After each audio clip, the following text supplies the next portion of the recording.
여론조사 속 숨은 민심 짚어보겠습니다. 이택수 리얼미터 대표 그리고 배종차 인사이트K 연구소장 나오셨습니다. 어서 오십시오. 네, 안녕하십니까? 예, 안녕하십니까. 자, 먼저 YTN 리얼미터 현안 조사 내용부터 좀 볼 텐데요. 재난지원금 관련해서 국회에서 아직 명확한 결론은 안 나왔는데요.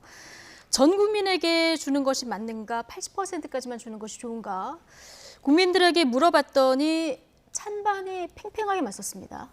네, 저희가 지난 금요일 날 YTN 의뢰로 조사를 해봤습니다. 5차 재난지원금 지급 범위와 관련해서 조사를 했는데 소득 상위 20%를 제외한 80%를 대상으로 지급하자는 의견이 42.8%, 예. 그리고 전 국민 지급하자는 의견이 38.7%, 그리고 지급할 필요 없다는 의견이 16.9%로 5차 범위가 95% 신뢰 수준에서 플러스 마이너스 4.4%포인트니까요. 5차 범위 내에서 팽팽하게 나타났는데 예. 소폭 선별 지급, 그러니까 80%에게만 지급하자는 의견이 소폭 높게 나타났습니다. 대표님, 근데 지급할 필요 없다가 17% 정도 되거든요. 네. 그러면 전반적으로 전 국민 지급 반대 의견이 더 많다고 봐야 됩니까? 그렇습니다. 다만 이제 6월 4일 날 예. 지난 달 초에 YTN 의뢰로 관련한 조사 워딩은 조금 달랐습니다만 네. 비슷한 조사를 했었는데요. 당시에는 재난지원금 지급에 반대한다는 의견이 25%였는데 예. 그때보다는 8%포인트가량 하락했습니다. 워낙 지금 상황이 좋지 않고 특히 자영업자, 소상공인들의 피해가 크기 때문에 지급 반대 의견은 소폭 줄어들었고요. 다만 이제 전 국민 지급하자는 의견은 비슷하지만 선별 지급하자는 의견이 한 10%포인트가량 당시보다 늘어났습니다. 예.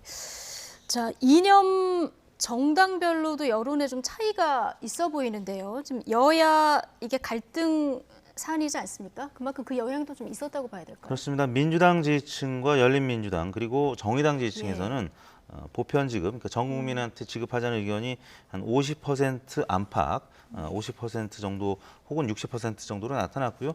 또 진보층은 전 국민 지급이 상대적으로 높게 나타나서 47.3%로 나타났습니다. 80%만 지급하자는 의견과 이제 오차 범위 내에서 팽팽하게 나타났는데 다만 보수층에서는 한 14%포인트가량 80% 선별 지급하자는 의견이 조금 더 높게 나타나서 중도 진보층과는 좀 다른 모습을 나타냈습니다. 그 연령대로 좀 보면 경제 활동이 활발한 30대, 40대 결과도 좀 엇갈리고 있습니다. 네. 이거 어떻게 분석할 수 있을까요? 30대와 40대로 분석하기보다는 20대, 30대에서는 선별 80%가 높게 나타났고요. 대체적으로 지금 경제 활동 인구와 세금을 많이 납부하는 연령대를 보면 40대, 50대, 60대라고 봐야 되겠거든요. 특히 이제 40대, 50대가 세금 납부에서 차지하는 비중이 높다고 봐야 됩니다. 그러니까 20대, 30대는 선별 80% 의견이 높게 나타났고 연령대별로 보면은 40대와 50대 이상은 전 국민 지급하자는 거죠. 그러니까 세금을 적극적으로 내는 연령대에서는 오히려 전 국민에게 다 지급을 하자는 의향이 높게 나타났는데 이전에 실시됐던 리얼미터의 여론조사와 차이가 나는 가장 큰 이유는 이 정치적으로 해석되는 경향이 있어요. 왜냐하면은 이 보수 쪽에서는 선별 지급이 국민의힘 지지층의 영향을 받아서 선별 지급이 높게 나온 반면에 진보의 경우에는 전 국민과 또 선별 80%가 크게 차이가 나지 않습니다. 그러다 보니까 더불어민주당 지지층에서는 오히려 이 전 국민과 선별 80%의 아주 큰 차이가 나지 않는 것이 이번 조사 결과에서 선별이 5차 범위 내에서 조금이라도 높게 나온 것이거든요. 그러니까 이게 자칫 잘못하면 최근에 우리가 이 소상공인과 자영업층을 대상으로 한 손실보상도 빨리 지급이 돼야 됩니다. 이것을 이제 오늘 이 여당에서 이 손실보상 관련된 폭을 확대한 것은 환영할 만한 일입니다. 오늘 당정에서 얘기가 그렇죠. 나왔죠. 그런데 적어도 전 국민과 이 하위 80% 지급이 정치적으로 해석되는 건 바람직하지 못하거든요. 자, 그런데 재난지원금 합의는 당정 간에도 여야 간에도 아직 합의가 안 되는 이런 상황이지 않습니까? 그런데 오늘 송영길 대표가 지금 중요한 건 첫째도, 둘째도, 셋째도 타이밍과 속도다 이런 얘기를 하긴 했는데 이게 계속 그 결론이 안 나면 여당으로서도 좀 부담이 될 수 있는데요. 바로 이렇게 그 되면은 부분입니다. 그렇죠. 그러면 단독 처리할 가능성도 있다고 보십니까? 저는 가능성은 열려 있다고 봅니다. 그럼에도 불구하고 이 재난지원금과 관련돼서 야당과 협의되지 않으면 앞으로 다른 현안까지도 여야 간의 충돌의 빌미를 또 제공할 수밖에 없는데 여당이 전국민 재난지원금 쪽에 힘을 싣는 가장 큰 이유는 40대 화이트 칼라입니다. 네. 이들이 전국민 재난지원금을 가장 강력하게 주장하고 있는데 바로 여당과 대통령의 핵심 지지층이거든요. 예. 그런 만큼 중요한 것은 야당을 얼마나 설득할 수 있느냐, 그리고 얼마나 빨리 이 재난지원금 지급 대상을 결정하느냐가 무엇보다도 더 중요해 보입니다. 네, 자, 국회 상황 좀 지켜보도록 하고요. 대통령 국정수행 평가도 좀 보겠습니다. 긍정 평가가 2주 연속 상승했는데요. 많이 올랐습니다. 이번 주에 9개월 만에 지금 최고치를 보였는데 대표님 지금 코로나19 4차 대유행이 본격화된 이런 상황 속에서 대통령 지지율의 큰 폭 상승 어떻게 봐야 됩니까? 네, 국가 위기 상황이 되면 대통령 지지층이 결집하는 그런 양상을 나타내기도 하는데요. 예. 지난주 4.4%포인트 주간 단위로 이 정도면 꽤 큰 폭으로 상승한 네. 겁니다. 작년 11월 이제 넷째 주 이에 처음으로 이 긍부정 격차가 한 자릿수로 줄었고요. 또 긍정 평가가 40% 중반으로 올라선 거는 작년 10월 셋째 주 45.6%를 기록한 이후에 지금 최고치를 기록했고요. 지금 이맘때쯤 그러니까 5년 차 2분기에 이제 전직 대통령 국정수행 평가를 보면은 이명박, 노무현, 김대중 대통령이 모두 20% 중반을 기록했었고요. 또 김영삼 대통령은 이제 한 자릿수였었고 노태우 대통령도 12%로 10% 초반이었습니다. 5년 차에는 레임덕이 본격화되는 그런 시기이기도 한데 이제 문재인 대통령은 집권 한 2, 3년 차 때 지지층에서 레임덕이 없는 대통령이 될 것이다 이런 얘기를 했었는데 실질적으로 지금 현재 그런 상황이 됐는데요. 시기적으로 아무튼 코로나가 다시 재확산되면서 위기 상황이다라는 거. 네. 그다음에 두 번째는 민주당이 이제 대통령 경선을 지금 한참 치르고 있기 때문에 일종의 컨벤션 효과입니다. 이제 각 후보 진영에서 문자 메시지로 여론조사에 참여를 독려하고 있고요. 또 국민 경선인단 적극적인 참여를 지금 독려를 하고 있기 때문에 여론조사 참여율이 굉장히 높아진 것도 사실입니다. 그런 차원에서 지금 당청 지지율이 동시에 강세를 나타내고 있는데 지난주 같은 경우는 뭐 주중에 이제 4차 한국판 뉴딜 전략 회의 뭐 이런 대통령의 이제 긍정적인 정책적 행보들이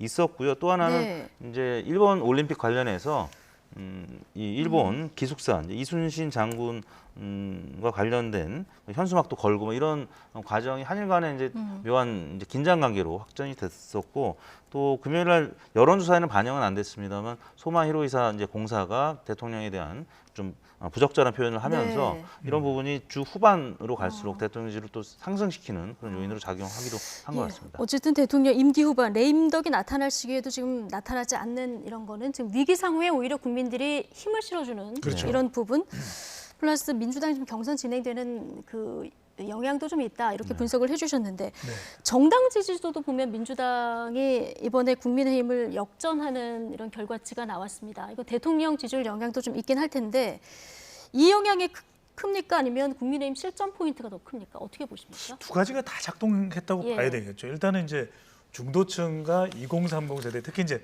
30대가 회귀하는 현상이 나타났거든요. 그럼 무엇보다도 대통령의 지지율을 영향을 받기보다는 우선적으로는 민주당의 경선 효과, 그러니까 지지층들이 자기 대권에 대해서 주목하는 효과가 나타난 것이 컨벤션 효과로 더불어민주당 지지율이 올라가는, 상승하는 영향을 줬다고 볼 수 있고 또 하나 정당 지지율은 상대적인 것이거든요. 어느 정당을 지지하겠습니까? 라고 묻는 것이기 때문에 더불어민주당이냐 국민의힘이냐. 그러니까 그동안에 국민의힘은 이준석 효과였거든요. 그런데 이준석 효과가 최근에 뭐 여가부 또 통일부 또 전국민 재난지원금 합의 번복 이런 이제 논란들이 있었거든요. 이런 논란을 겪으면서 조금 조정이 되고 있다. 주춤하고 상쇄되면서 이 더불어민주당 지지율이 올라갔는데 그동안에는 주로 대통령의 지지율에 따라가는 것이 더불어민주당의 지지율인데 이 민주당의 경선 과정을 거치면서 민주당의 지지율이 올라갔더니 대통령의 지지율이 올라가는 현상. 그러니까 이번 대통령의 지지율이 임기 후반부임에도 불구하고 올라가는 데는 민주당이 오히려 역할을 했다. 이렇게도 평가할 수 있는 것이고 왜냐하면 학습 효과가 있는 것이죠. 그러니까 정권을 재창출하고 정권이 교체당했을 때 그 결과는 매우 클 수 있는 것이고요. 또 하나 중요한 것이 대통령 지지율에 중요한 것이 대통령 측근의 비리가 있느냐, 가족의 비리가 있느냐. 역대 대통령들은 그런 대통령과 직접적으로 관련된 비리가 와르르 무너지는 그런 현상으로 연결됐다면 문재인 대통령은 그렇지 않고 마지막으로는 누군가가 대통령의 대립각에서 지지율을 가져가야 되거든요. 그런데 아주 뭐 한 달 여전, 한 달 반까지만 하더라도 윤석열 후보가 그런 역할을 했었어요. 예. 그런데 이제 윤석열 후보가 이제 대선 후보로 출마하면서부터는 마땅히 문재인 대통령의 경쟁자가 없습니다. 반대 정치 지형에서. 그래서 그럴 경우에는 대통령 홀로 평가를 받는 것이기 때문에 문 대통령의 지지율이 견고하다고 봐야 되겠죠. 예, 알겠습니다. 지금부터는 대선 주자 흐름을 좀 볼 텐데요.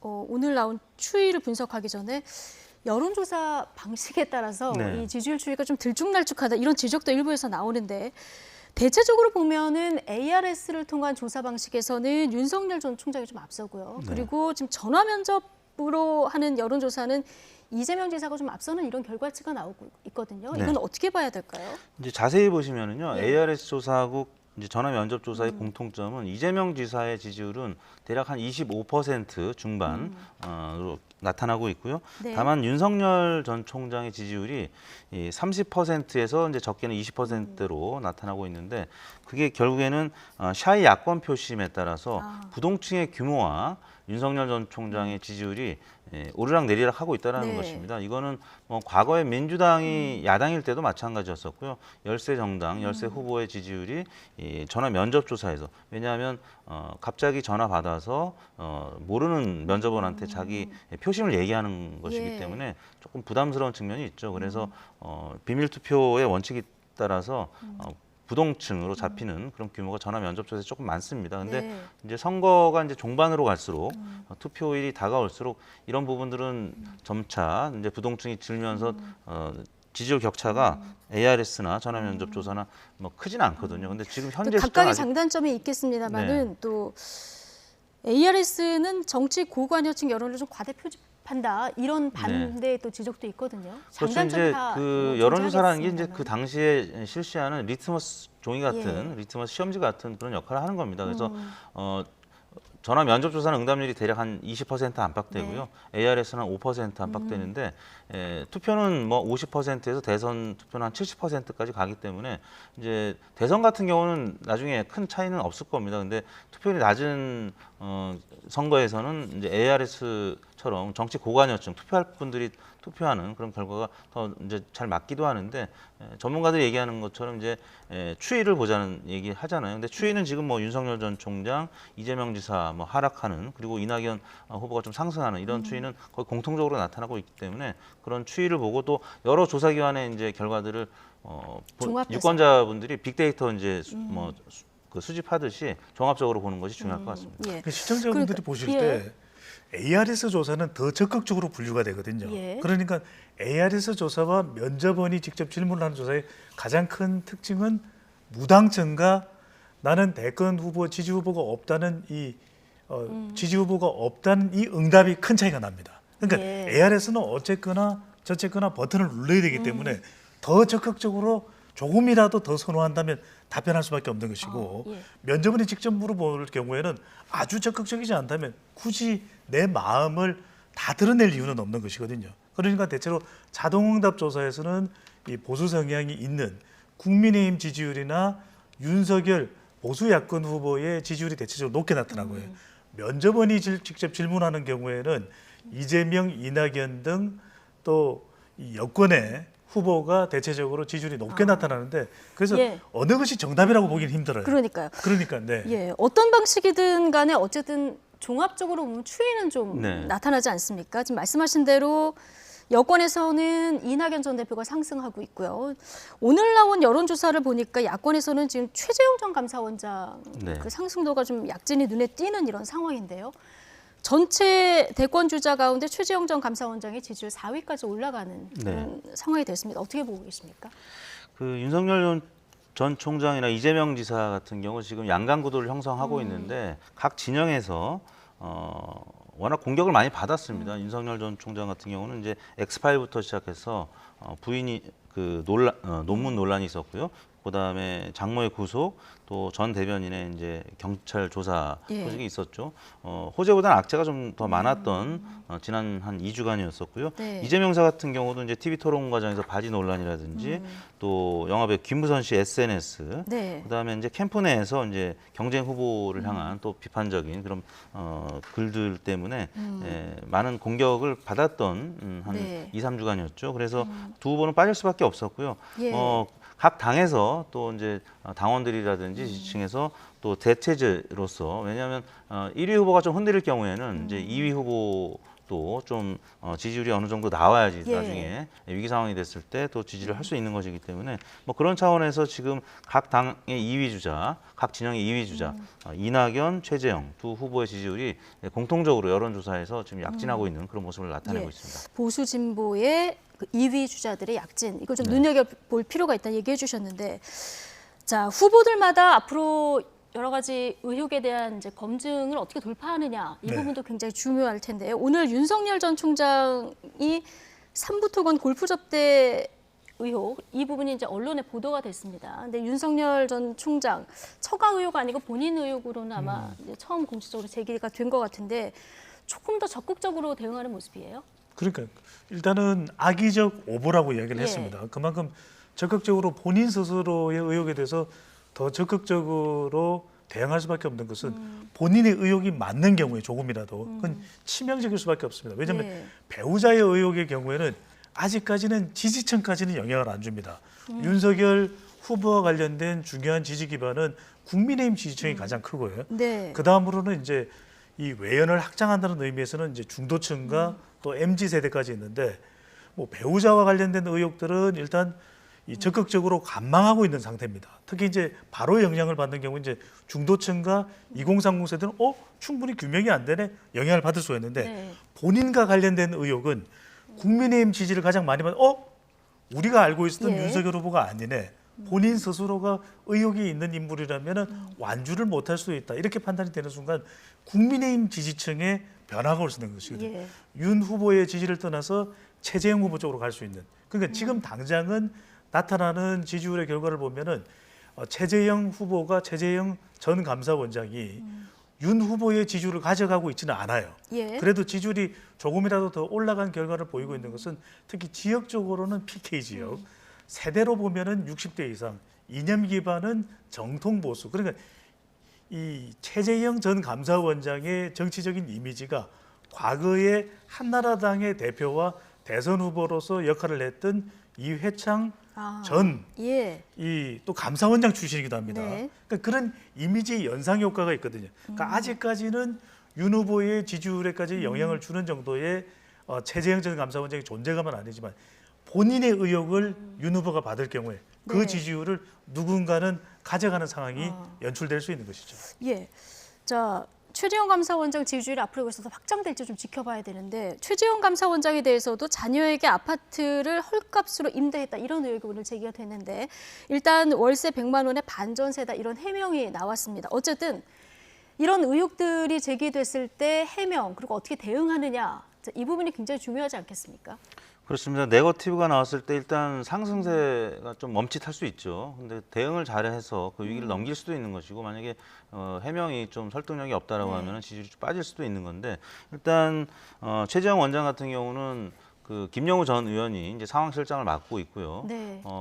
과거에 다른 그 후보들에 비하면 이제 그래도 다선 출신의 전직 의원을 상황실장으로 지금 임명을 했다라는 점에서는 조금 안정적인 측면은 예. 있어 보이는데요. 일단 또 당에 입당을 했기 때문에 또 뭐 이준석 당대표 등 당의 중진들로부터 또 이제 보호를 받을 수도 있는 거고요. 뭐 이른바 비단 주머니가 준비가 돼 있을 수 있죠. 그런 차원에서는 최재형 원장이 다른 윤석열 전 총장이라든지 김동연 부총리보다 조금 안정적인 부분이 있는 것 같은데, 여하튼 예. 이런 네거티브한 공격들이 계속 이어질 텐데요. 이런 부분들 얼마나 잘 위기 관리하느냐에 따라서 지지율이 앞으로 많이 좌우될 것으로 봅니다. 대표님, 윤석열 전 총장 주말에 광주를 갔고요. 최재형 감사원장 부산에서 쓰레기 줍기 봉사 활동을 했습니다. 이게 행보도 좀 차별화되지 않습니까? 네. 앞으로 이 둘 지지율 함수 관계 어떻게 보십니까?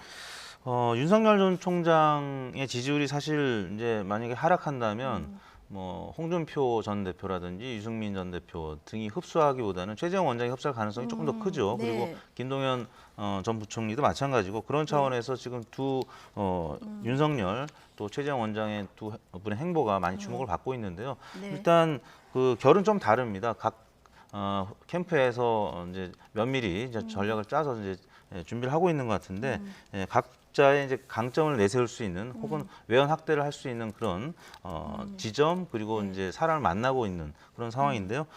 두 분은 앞으로 김동연 전 부총리와 같이 제3지대, 또 새로운 정치를 원하는 그런 분들의 한 20에서 한 25% 정도 되는 그런 분들의 유권자들의 지지를 받기 위해서 치열한 경쟁을 할 것으로 보입니다. 예, 최재형 감사원장 이제 국민의힘으로 들어갔기 때문에 네. 국민의힘 주자가 될 텐데 어쨌든 윤석열 전 총장에서 지지율이 빠지면 다른 기존에 있었던 후보보다는 최재형 전 감사원장 쪽으로 갈 확률이 높다 네. 이렇게 보신 건데요. 자, 이런 가운데 야권의 또 한 명의 유력 주자죠. 김동연 전 경제부총리도 본격 행보가 시작된 듯 보입니다. 오늘 책 출간을 앞둔 인터뷰에서 사실상 대선 출마를 시사하면서 여야 모두에 좀 거리를 두는 듯한 이런 발언을 내놨습니다. 듣고 오시겠습니다.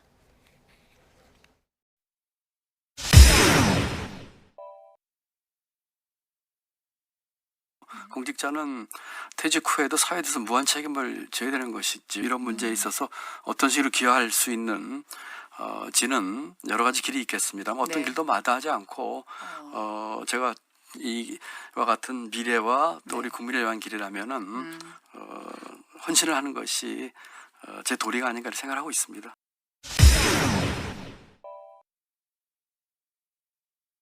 저는 지금의 우리 정치 현실상 여야가 어디가 집권을 하든 소위 말하는 정권 재창출이나 정권 교체를 하든 우리 경제 사회의 구조적인 문제를 해결하기 어렵다고 생각을 합니다. 그렇기 때문에 저는 정권 교체나 정권의 재창출을 뛰어넘는 정치 세력의 교체, 이 정치판 자체가 바뀌어야 된다고 생각을 하고 있습니다. 자, 무한 책임, 국민 위해서 헌신하는 것이 도리다. 이건 뭐 사실상 대권 도전으로 좀 읽히는 부분이 있고요. 네. 그리고 오늘도 얘기했습니다만은 정치 세력의 교체, 정치판이 바뀌어야 된다 얘기를 했거든요. 네. 여야 모두한테 거리를 두는 이 발언 어떻게 해석하십니까? 다 옳은 이야기인데 여기에 네. 대해서 유권자들이 얼마만큼 적극적으로 반응을 할지가 이제 의문인 거죠. 예. 그러니까 김동연 전 경제부총리 그러면 역량면에서는 경제 또 변화 추구할 그런 인물로 예. 해석될 수 있습니다. 그런데 선문답이나 애매모호한 것은 유권자들은 또 이게 고민이 되는 것이거든요. 예. 그러다 보면은 이게 제3지대는 아니냐? 예, 대권 후보가 예. 중요한 게 이제 지역 기반, 세대 기반, 이념 기반에서 있는데, 그럼 진보냐, 보수냐, 중도냐 이렇게 해석하기가 곤란해지면 네. 적극적인 지지를 끌어내기는 간단치가 않은 것이죠. 그렇군요. 자, 김종인 전 비대위원장이 지난주에 국민들의 삶이 피폐해지면 경제 대통령 요구가 있을 것이다. 그런 의미에서 김동연 전 부총리가 게임 체인저가 될 수 있다. 이런 얘기를 했거든요. 네. 본격적인 만약에 행보를 시작한다고 하면 파괴력 얼마나 될 거라고 보십니까? 김종인 위원장의 영향력은 여전히 유효하다고 봅니다. 예. 그런 차원에서 김동연 부총리가 좀 후발주자이고 지지율이 지금 뭐 그다지 크게 나타나고 있지는 않습니다만 아까 말씀드린 다른 양강 주자에 포함되어 있는 후보들의 지지율이 빠지면 김동연 전 부총리의 지지율이 상승 가능성이 있다. 그리고 네. 상승 가능성이 있었으면 좋겠다라는 어떤 이제 김종인 위원장의 입장이기도 하고요. 그래서 향후에 김동연 부총리가 아까 말씀 멘트를 본인이 여야가 어디가 집권을 하든 네. 정권 교체를 이제 예. 원하는 국민들이 있다 이런 판 자체가 바뀌어야 된다는 이런 이제 입장을 나타냈는데 예. 국민의힘 입당보다는 제3지대 그러니까 김종인 위원장과의 최근 그 워딩이 지금 궤를 같이 하고 있습니다. 그래서 예. 당 바깥에서 뭔가 새로운 정치 세력을 모으고자 예. 하는 그런 멘트가 아니었나 움직임이 아니었나 싶습니다. 예, 김종인 위원장과의 앞으로 접촉면도 좀 지켜봐야 될 네. 것 같고요. 자, 민주당으로 가보면 민주당은 지금 앞서도 살펴봤지만 이낙연 전 대표 지지율 상승 흐름이 이어지면서 지금 굉장히 공방도 가열되는 이런 상황인데요. 저희가 주말 내내 보면은 후보들 간에 굉장히 공방이 거세지는 이런 모습 볼 수 있었습니다. 일단 저희가 이제 사진이 준비되어 있는지 모르겠는데 일단 누가 올렸는지 모르겠지만 군필 원팀 이 편집 사진이 올라왔다가 굉장히 논란이 됐었습니다. 이재명 지사가 이제 9분8 사진으로 대응을 했고요. 경선 후보들 가운데서 이런 네거티브에서 나도 빼달라 이런 요구가 있었고요. 반면에 또 이낙연 후보 측에서는 이재명 후보 지지 대화방, SNS 봉사팀 텔레그램 채팅방에서 경기도 유관단체 임원이 이낙연 후보 비방전을 부추겼다 이런 의혹을 제기하면서 당 차원의 조사도 또 촉구한 이런 상황이거든요. 자, 이 정도 네거티브 선거철에 흔히 있는 범주 안에 있는 겁니까? 아니면 좀 지나친 겁니까? 지나치다고 해석될 수 있는데 그만큼 경쟁이 치열해졌다고 경쟁이 봐야 치열하다. 되겠죠. 그럼 관심도는 높아가는 거죠. 그럼요. 왜냐하면 결국 호남과 친문 지지층을 결집해야 된다면 후보의 개인적인 결격 사유도 이제 치명적일 수가 있는 거죠. 네. 이제 본경선에 접어들기 때문에 앞으로 이낙연 대 이재명, 이재명 대 이낙연 후보 사이에는 이런 개인적인 신상 공격까지도 더 치열해질 가능성이 상당히 높아 보입니다. 왜냐하면 유권자 한 사람 한 사람이 이런 개인적인 내용과 관련해서도 변화가 될 수 있기 때문에 영향을 받을 수 있는 것이죠. 예, 알겠습니다. 이런 네거티브전이 본경선에서는 또 어떤 영향을 줄지 이것도 좀 지켜볼 대목인 것 같습니다. 자, 지금까지 이택수 리얼미터 대표 그리고 배종찬 인사이트 K 연구소장 두 분과 함께했습니다. 오늘 고맙습니다. 네, 감사합니다. 감사합니다.